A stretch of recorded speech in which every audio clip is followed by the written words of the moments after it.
신명기 22장 13절부터 30절까지 말씀입니다. 제가 가진 구약 성경 296페이지에 있습니다. 다 찾으신 줄 알고 한 목소리로 또 하나님 말씀 봉독하겠습니다.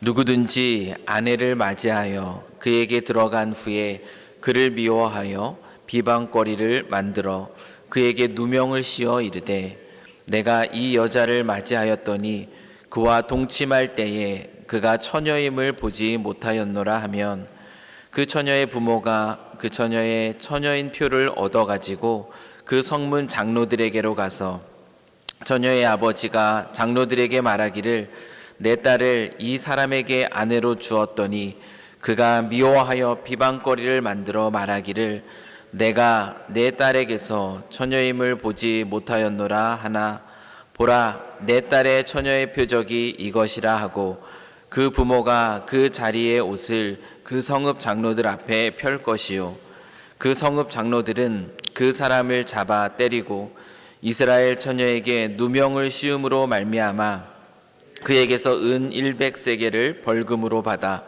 여자의 아버지에게 주고 그 여자는 그 남자가 평생에 버릴 수 없는 아내가 되게 하려니와 그 일이 참되어 그 처녀에게 처녀의 표적이 없거든 그 처녀를 그의 아버지 집 문에서 끌어내고 그 성읍 사람들이 그를 돌로 쳐 죽일지니 이는 그가 그의 아버지 집에서 창기의 행동을 하여 이스라엘 중에서 악을 행하였음이라.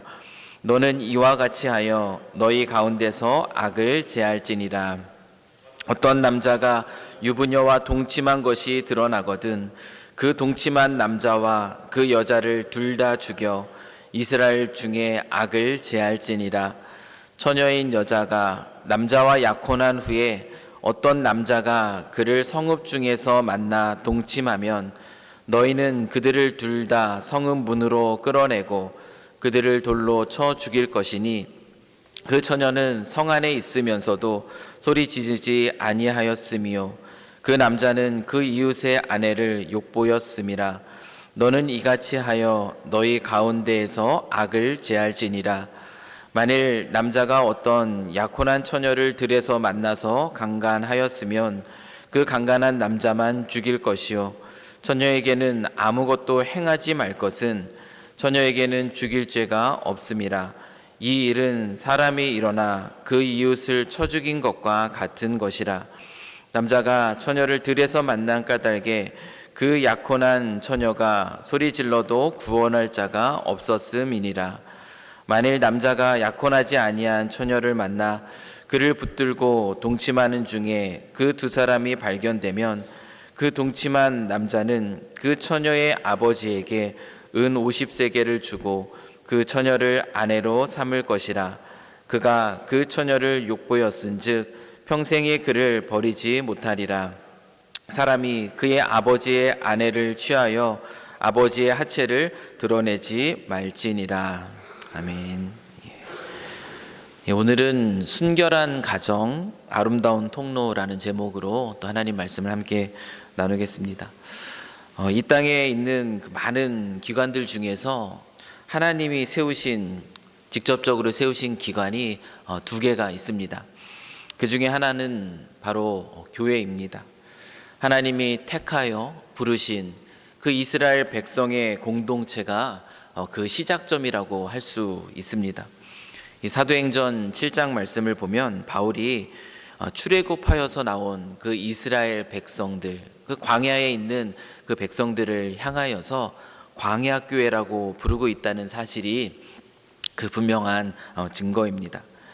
이 교회는 오늘날 예수 그리스도를 구주와 주님으로 믿는 이들의 모임, 즉 영적인 이스라엘 백성의 공동체로서 오늘날 이와 같은 모습으로 우리 안에 존재합니다. 하나님이 세우신 기관이기 때문에 교회는 너무나 중요합니다. 마찬가지로 이 하나님이 세우신 기관으로서 아주 중요한 그 또 다른 하나는 바로 가정입니다. 창세기 2장 24절 말씀을 보면 이러므로 남자가 부모를 떠나 그의 아내와 합하여 둘이 한 몸을 이룰지로다라고 말하고 있는 것을 우리는 압니다. 이 결혼을 통하여서 이루게 하신 이 가정은 온 세상을 향한 그 하나님의 계획에 있어서 아주 중요한 부분입니다. 이 창세기 1장 27절에서 28절 말씀을 보면 우리는 그 사실을 확인할 수가 있는데요. 제가 읽어드리면요. 하나님이 자기 형상 곧 하나님의 형상대로 사람을 창조하시되 남자와 여자를 창조하시고 하나님이 그들에게 복을 주시며 하나님이 그들에게 이르시되 생육하고 번성하여 땅에 충만하라 땅을 정복하라 바다의 물고기와 하늘의 새와 땅에 움직이는 모든 생물을 다스리라 하시니라. 이 하나님이 온 세상과 그 사람을 창조를 하셨습니다. 그리고 그 사람들에게 복을 주시고 나서 그들에게 주시고 있는 그 명령이 어떻게 시작하고 있는가? 온 세상을 또 아름답게 경영해 나갈 이 책임을 주시는데요. 그 책임을 주시면서 어떻게 명령을 시작하고 있는가를 보면은 생육하고 번성하라 라는 명령으로 시작이 됩니다. 생육하고 번성하여 땅에 충만하라. 그리고 땅을 아름답게 경영해 나가라는 그 책임을 주시고 있습니다. 생육하고 번성하는 일은 가정 안에서 이루어지는 일입니다. 가정은 이 말씀을 통해서 우리가 확인할 수 있는 것처럼 온 세상을 향한 그 하나님의 계획에 아주 중요한 통로가 됩니다. 온 세상을 향한 이 하나님의 뜻이 이루어지는 그러한 목적으로 세워진 그 하나님이 세우신 기관이기 때문에 교회와 함께 가정은 하나님의 그 거룩, 하나님의 성품이죠. 하나님의 이 거룩이 드러나는 곳이 되어야 합니다. 그럴 때 이 가정이 하나님의 선하신 뜻을 위한 아름다운 통로가 되는 것입니다. 그렇기 때문에 이 10계명의 이 제7계명을 통하여서 하나님은 하나님이 세우신 기관인 이 가정의 거룩함을 지켜 나갈 것을 우리들에게 명령하고 있습니다. 그리고 오늘 우리가 함께 본 이 신명기 말씀은 이 간음하지 말라라는 이 10계명의 제7계명에 대한 구체적인 설명입니다. 오늘 본문을 보면 결혼한 여인이 이 결혼 전에 간음을 했던 것으로 나중에라도 드러나게 될 때 그 여인은 이 투석형으로 사형을 받게 된다라는 그 말씀을 담고 있습니다. 또한 어떤 한 남자가 유부녀랑 이 동침을 하게 되면 이 남자와 여자 둘 다 죽임을 당하게 될 것에 대한 이야기도 담고 있습니다. 그리고 또한 어떤 남자가 약혼한 여자를 강간하게 될 경우 그 남자는 죽임을 받게 될 것에 대해서 이야기하고 있고, 또한 가정 안에서 또 아버지의 아내를 취한 것이 또한 얼마나 심각한 죄인지에 대한 것도 이야기를 나눕니다. 오늘 본문은 약자를 돌보시는 그 하나님의 또 선하신 뜻이 담겨져 있기도 하지만 이 간음에 대한 부분에 있어서 아주 중요한 메시지를 우리들에게 주고 있습니다. 우리가 확인하고 있는 이 내용들을 통해서 우리가 알게 되는 것은 무엇입니까? 이때 당시에 간음이라는 것은 아주 심각한 죄였다라는 것입니다. 죽음에 이르기까지 하는 그 죄가 바로 간음이었다라는 사실을 오늘 우리는 이 본문을 통해서 확인합니다. 왜 그렇습니까? 그 이유는 이 간음은 이 가정의 거룩을 망가뜨려서 가정이 하나님이 세우신 기관으로서의 그 아름다운 기능을 다하지 못하게 하기 때문입니다. 오늘날의 이 문화적 상황에서 오늘 본문을 읽는다면 오늘 본문에 나타나는 이 간음에 대한 이 징계가 너무나 그 지나치다라고 그렇게 생각할 것입니다. 왜냐하면 오늘날 문화는 전혀 그렇지 않기 때문에 그렇습니다. 유교적인 그 문화적 바탕으로 인해서 굉장히 보수적이었던 우리나라도 어떻습니까? 간통죄는 가정을 보호하기 위해서 세워졌던 그런 만든 법이었습니다. 그런데 이 간통죄가 2016년 1월부터 우리나라에서도 폐지가 되었습니다. 이 간통죄의 그 폐지의 그 중요한 이유, 그 헌법재판소의 판결의 내용을 보면 이렇습니다. 국가가 개인의 성적인 자유 및 사생활을 침해하는 것이 옳지 않다. 이것은 헌법에 위헌이 된다라는 것이 헌법재판소의 판결이었고, 많은 사람들이 문화적 상황에서 주장하는 그 비난에 대해서 수용하게 됩니다. 이렇게 우리나라의 간통죄가 폐지가 됩니다. 더 이상 간통죄는요, 그것으로 인해서 형사적 처벌을 받는 그런 죄가 되지 않습니다. 물론 민사상으로는 이혼의 사유가 되고 또 그에 대한 금전적인 손해도 이루어집니다. 하지만 더 이상 법적으로 형사상 처벌을 받는 죄는 되지 않는다라는 거죠. 이 창세기 2장 24절 말씀을 다시 한번 보면은, 이러므로 남자가 부모를 떠나 그의 아내와 합하여 둘이 한 몸을 이룰지로다.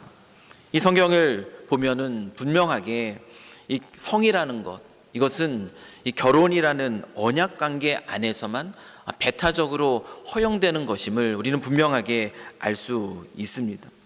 그런데 오늘날의 성문화는 전혀 그런 방향으로 흘러가지 않습니다.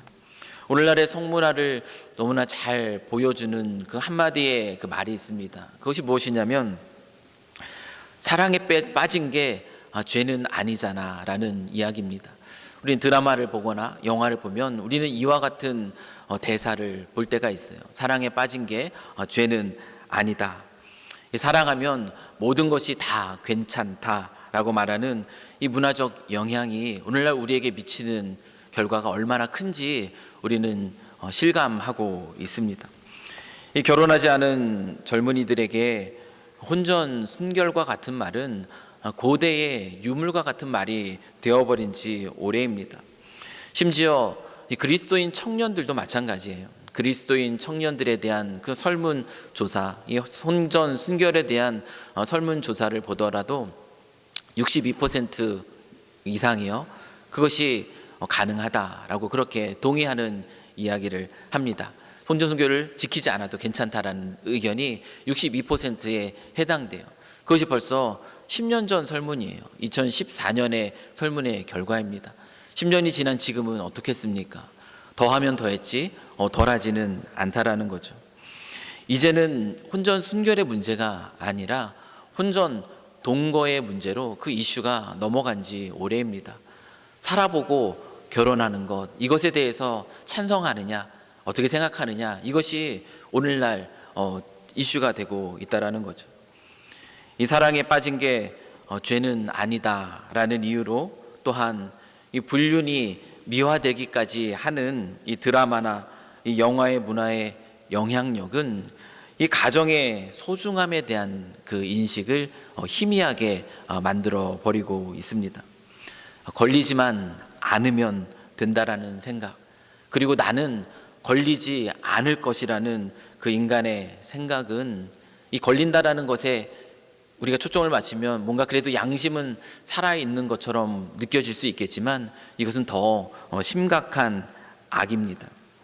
이 마음에 대해서 걸리지만 않으면 된다, 걸리지 않을 수 있을 것이다 라는 인간의 그 악한 이 마음에 대해서 성경은 너무나 정확하게 그것을 짚어내고 있습니다. 잠언 말씀을 보면은요, 잠언 30장 19절에서 20절입니다.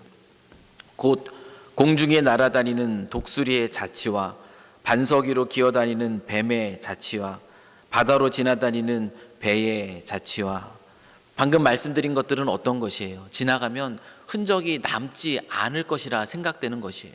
공중에 새가 어디로 지나갔는지 우리가 어떻게 알겠어요? 바위 위에 도마뱀이 지나가고 그 말라버리면 어디로 지나갔는지 어떻게 알겠습니까?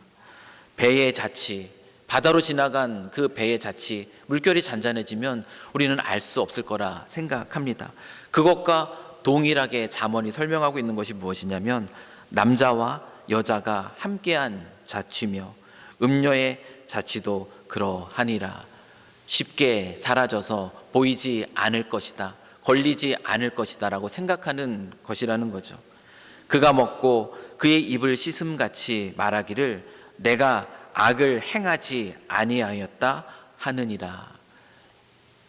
이 마음이 얼마나 악한 마음인지, 또 이 마음을 하나님이 얼마나 꿰뚫어 보고 계시는지 성경은 분명하게 이것을 기록하고 있다라는 사실입니다. 이 오늘날의 이와 같은 이 문화적인 흐름 아주 거셉니다. 막아내기가 쉽지 않은 그런 거센 물결입니다. 우리 자녀들은 그런 문화 속에서 더 강한 것들을 받아가면서 그렇게 자라가게 될 것이에요. 하지만 이럴 때일수록 우리는 이 10계명의 이 7계명의 말씀에 더욱더 주의를 기울여야 할 필요가 있습니다. 더 이상 이 땅에 해당되지 않는 것처럼 보이는 그런 계명. 그러나 하나님이 분명히 중요한 10가지 계명 중에 하나로서 우리에게 주신 이 계명, 더욱 우리가 주의 깊게 봐야 할 계명입니다. 사랑에 빠진 게 죄는 아니다라고 그렇게 말하는 것은 공중 권세 잡은 자, 다시 말하면 이 마귀의 철저한 죄에 대한 유혹임을 우리는 잊지 말아야 합니다. 성경은 분명하게 우리에게 그 사실을 이야기합니다. 히브리서 13장 4절 말씀이에요. 모든 사람은 결혼을 귀히 여기고 침소를 더럽히지 않게 하라. 음행하는 자들과 간음하는 자들을 하나님이 심판하시리라. 이 유다서 1장 7절에 말씀하고 있는 것처럼 소돔과 고모라와 그 이웃 도시들도 그들과 같은 행동으로 음란하며 다른 육체를 따라가다가 영원한 불의 형벌을 받음으로 거울이 되었느니라 라고 이야기하고 있는 것처럼 이 소돔과 이 고모라는 이 대표적인 이 예입니다. 그 악한 이 공중 권세 잡은 자의 죄의 유혹에 빠진 도시의 대표적인 예, 그 안에 임하는 하나님의 진노의 심판이 얼마나 큰지, 그 죽음에 이르기까지 하는 그 심판의 아주 대표적인 예가 바로 소돔과 고모라라는 것이죠. 오늘 말씀을 정리를 하면은요, 오늘 이 말씀 가운데 또 우리가 분명하게 반드시 기억해야 되는 것은 바로 이것입니다. 이 부부의 친밀함과 그 하나됨을 위하여 허락된 성이 이 결혼 관계를 넘어서는 것, 사랑이라는 그 이름으로 결혼 관계를 넘어서는 것은 가정의 거룩함을 깨는 아주 심각한 죄라는 사실, 우리는 이 사실을 이 시대의 문화 속에서 다시 한번 선명하게 분명하게 기억해야 됩니다. 성경이 우상 숭배를 왜 간음에 비유하고 있는지 그 이유를 우리는 분명하게 기억할 필요가 있다라는 거죠. 이 간음과 사랑은 결코 동의어가 아닙니다. 이 간음의 동의어는 악입니다. 그 악은 가정을 통해서 온 세상에 드러나야 할 하나님의 영광을 가리는 것입니다. 그렇기 때문에 우리는 온 세상을 향한 하나님의 그 계획의 아주 중요한 부분인 가정의 중요성, 이 가정의 중요성을 오늘 다시 한번 기억할 필요가 있고요. 이 가정의 거룩함을 어떻게 지켜나가야 할 것인가, 부부가 함께 또 그 부분에 대해서 더 깊은 대화를 나눠야 할 것입니다. 또한 우리의 자녀들, 또 이 시대에 우리에게 맡겨주신 책임입니다. 우리의 자녀들이 이 시대 속에서 어떤 가정을 이루어 가야 하는가, 결혼을 준비하는 과정부터 또 결혼 생활을 이루어가는 그 과정 속에 어떤 가정을 꿈꾸며 나가야 할지 말씀의 근거에서 가르치는 일에 우리는 깨어 있어야 할 것입니다. 가정은 온 세상을 향한 하나님의 선한 뜻이 드러나는 복의 통로로 세워졌습니다. 가정은 지켜야 할 가치가 가장 큰 그와 같은 기관 중에 하나라는 사실을 오늘 기억하시면서 우리 가정의 거룩을 또 아름답게 지켜나가는 저와 여러분이 되기를 주님의 이름으로 다시 한번 축원합니다. 기도하겠습니다. 거룩하신 하나님 아버지, 온 땅을 창조하실 때에 하나님의 선하신 계획이 무엇이었는지를 기억합니다. 가정을 통하여서 온 땅을 아름답게 하나님의 선하신 뜻 가운데 경영해 나갈 것을 우리에게 부탁하신 그 말씀을 보며 가정이 얼마나 소중한 하나님이 세우신 기관으로서 하나님의 축복의 통로로서 기능해야 되는지를 다시 한번 기억합니다. 오늘날 이 문화 속에서 이 가정의 거룩함을 아름답게 지켜나가는 것이 얼마나 귀하고 복된 것인가, 우리들로 하여금 다시 한번 기억하게 하시니 감사하며, 저희들 우리에게 허락하신 이 가정을 더욱더 아름다운 가정으로, 거룩을 나타내는 그런 가정으로 지키기에 부족함 없도록 저희들을 붙들어 주시고, 또 이 시대 속에서, 이 문화 속에서 우리 사랑하는 우리 자녀들이, 특별히 이 땅에서의 그 성의 자유분방함을 가르치는 이 땅에서의 교육 가운데 우리 자녀들이 아름다운 가정, 하나님이 기뻐하시는 가정을 세워나갈 수 있도록, 그리고 함께 언약 안에서 그 가정을 지켜나가는 일에 힘쓸 것을 말씀에 근거하여 잘 가르칠 수 있는 지혜를 또한 저희들에게 허락하여 주시어서 온 땅에 이 가정이 아름답게 회복이 되고 깨어진 이 수많은 가정이 다시 일어남으로 또 하나님의 영광을 드러내는 그런 귀한 아름다운 통로로서의 역할들을 잘 감당해 나갈 수 있도록 또 하나님께서 축복하여 주시옵소서. 오늘 진리의 말씀 안에서 또 진리로 우리로 살아가야 할 방향을 또 가르쳐 주신 우리 주 하나님께 감사드리오며, 이 모든 것 우리 주 예수 그리스도의 이름으로 기도합니다. 아멘.